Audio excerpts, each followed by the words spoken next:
Hello, my peoples. What's up? My name is Jason, and I'm from the Shelf Stories YouTube channel. And I'm here in the Dice Tower today to review Gloom of Kilforth. This is a game designed by Tristan Hall, published by Hall Nothing Productions. It says it is a fantasy quest game. It is a game for 1 to 4 players in which you play a character. You'll be roaming the land, procedurally generated terrain, getting into adventures, getting into combats, negotiations with strangers. Strange events are going to happen. All sorts of stuff is going to happen in this overland adventure game, and it culminates in fighting a big boss.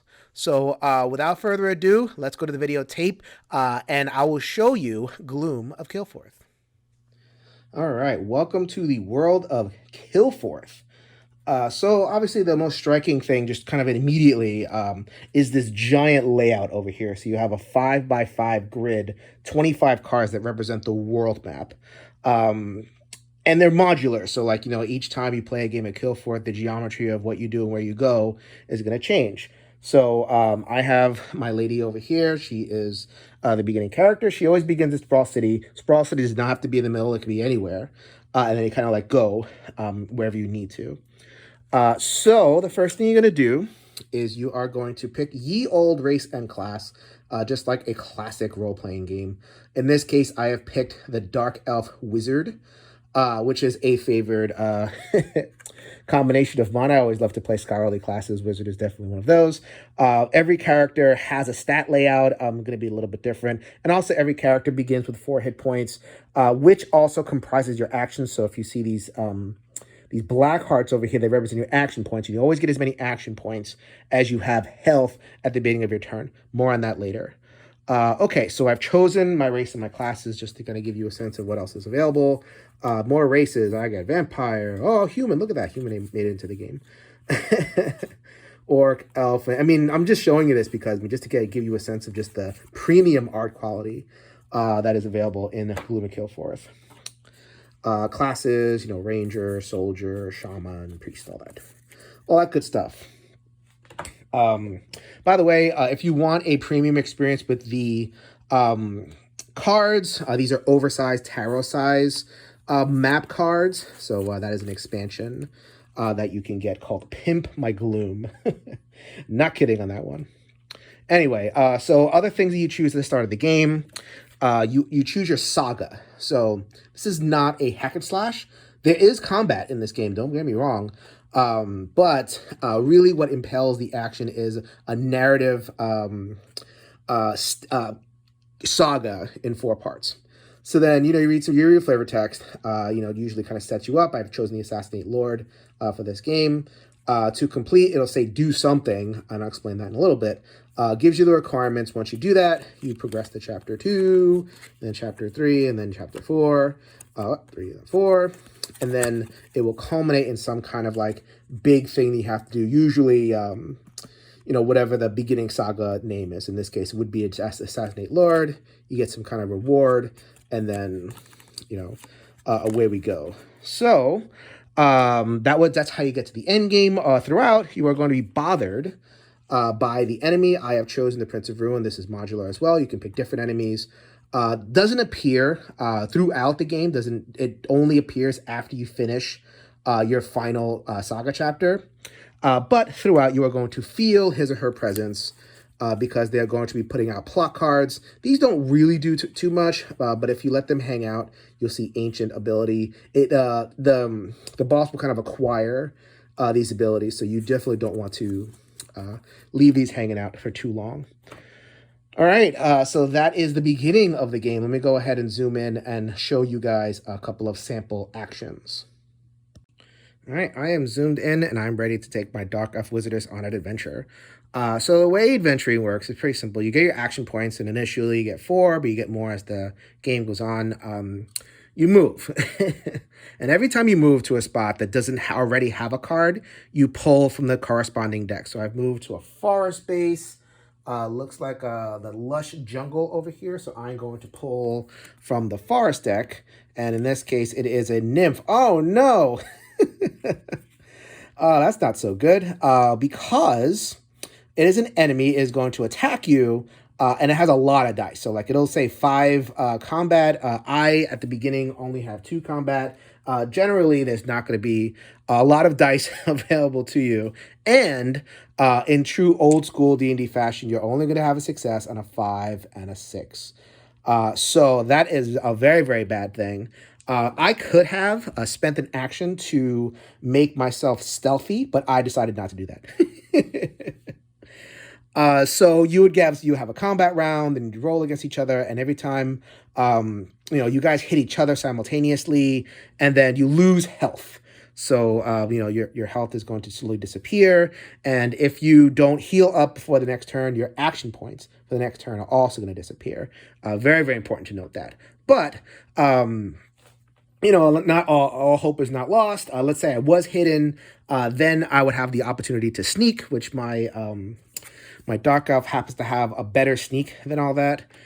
So let's just assume that he is going to be able to walk away, and that would be a roll. So there's like, oops, I don't want to do that. The enemy stays there. So that is a feature of the landscape. And later, on a later turn, I'm going to be able to, encounter that enemy once again. All right, so if I decide that I want to go to the Badlands, let's go ahead and check that out. That is a much more manageable foe, a skeleton. Let's just say that, I'm going to try to take it down. It's roll 2 dice at me. I roll a couple dice at it. Also, another feature, if has this keyword weakness, arcane. Hey, look at that. I am a wizard. I have the class arcane, which means that in this system of the game, I defeat it automatically. You can imagine I have, I launch Eldritch Bolt at it and it just kind of like falls over. This indicates the rewards. So in this case, I would be able to pick either 1 gold, or I'd be able to kind of pick from the loot bag. Let me go ahead and yank that loot bag over here. So this is the loot bag. Check that out. And there's all sorts of goodies in here, like, potions and, all that kind of stuff. Or I could just kind of go away and get the gold. And I would also pick from the item deck.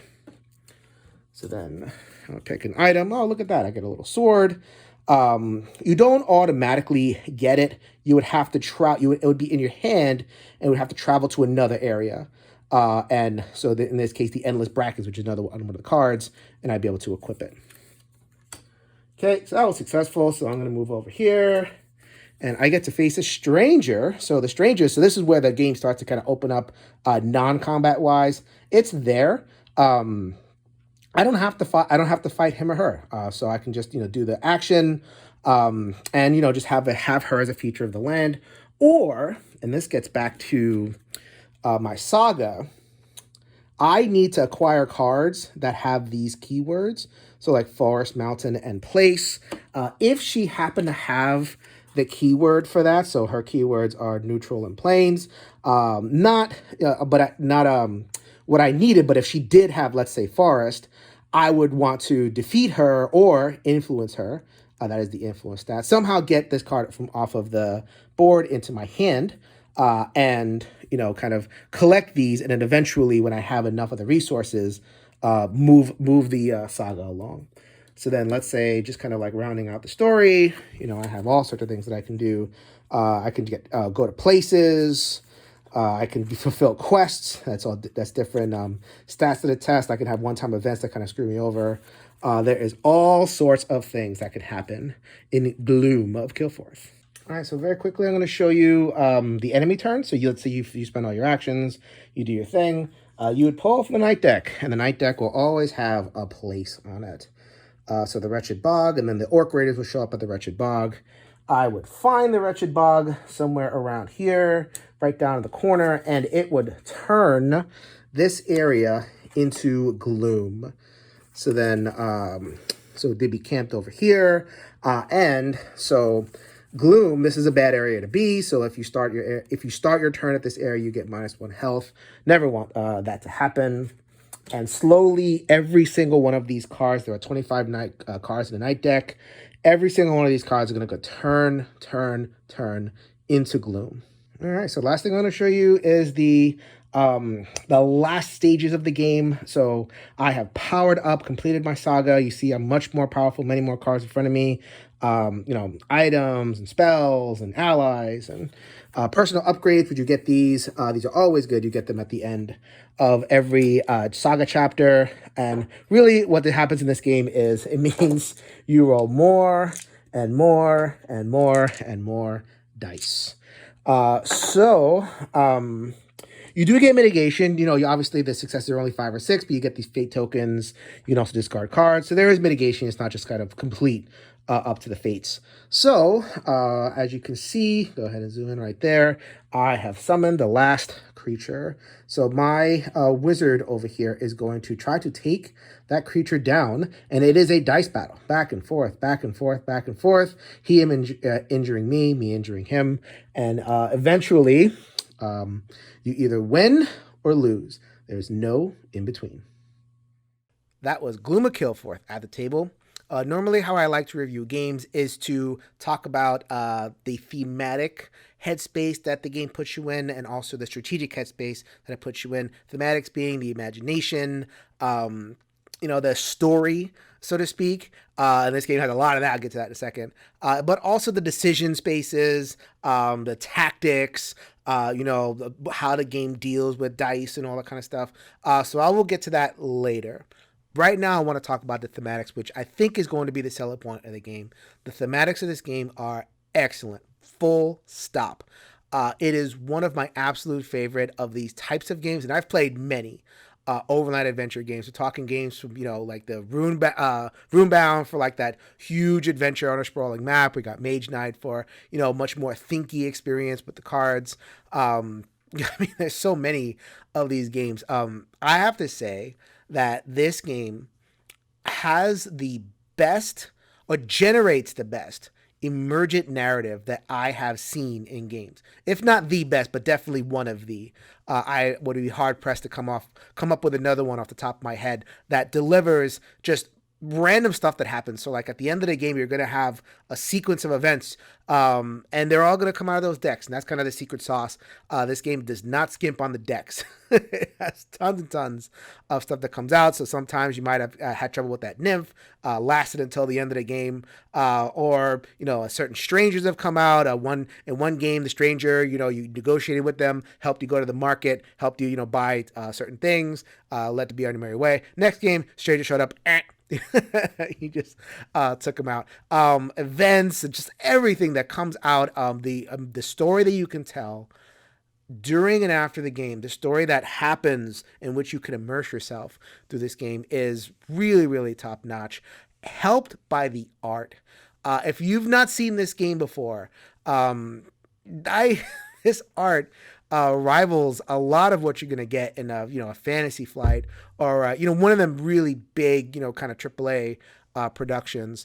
So the art, the fact that there's so many cards, and the way that you can't really walk without having some kind of random adventure. The way that the cards kind of hang out. If you can't deal with them, you can escape from them, deal with them later when you're a little bit more buffed up. Just everything about this game thematically is, I think, a home run. So how about this strategy of the game? I will be perfectly honest. I think this is one of those games that's going to kind of make or break you very, very early in terms of whether you're going to enjoy this game or not. So there's dice, and this game is kind of unforgiving in that way. Old school pedigree, I detect. In terms of the success is on a 5 or a 6 and a D6. And, mitigation in this game is largely roll more dice, or get it to where, let's say you have a high stat, you have a high magic, get it to where you're rolling your magic stat a lot, as opposed to kind of maybe your lesser stats, or your fight, if that happens to be bigger. You do get some tokens for rerolls and everything, but for the most part, which creates a really difficult early game. A really difficult early game. And first impressions matter. Like you have a person that comes to the table, the skeleton comes out, it's only 2 fight, it's the lowest thing possible. They have 4 fight. It's like, all right, I'm gonna go in there. You don't roll anything, which is really possible, and then the kobold or the skeleton gets a hit on you. You have less health and you have less actions for the next turn. You can use an action in this game to kill yourself so that you don't have that negated turn next turn, but I mean that means you've wasted an action in the previous turn. The action economy in this game, you have to be really, really careful.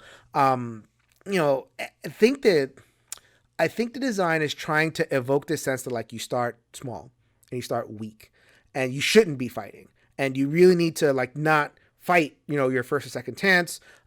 Go search for other things. Go search for quests and strangers. Strangers are usually easy to defeat. Do other things in the game, and then you get to a point where you can kind of like build yourself up and kick butt. Have skills, tap your skills, generate automatic successes, discard cards for automatic successes, all that kind of stuff. But you don't get there fast. And by the time a new player, even an adventure player, gets to that point, they may have just gotten frustrated and walked away. So that I think the game is just screaming out. It's doing that on purpose.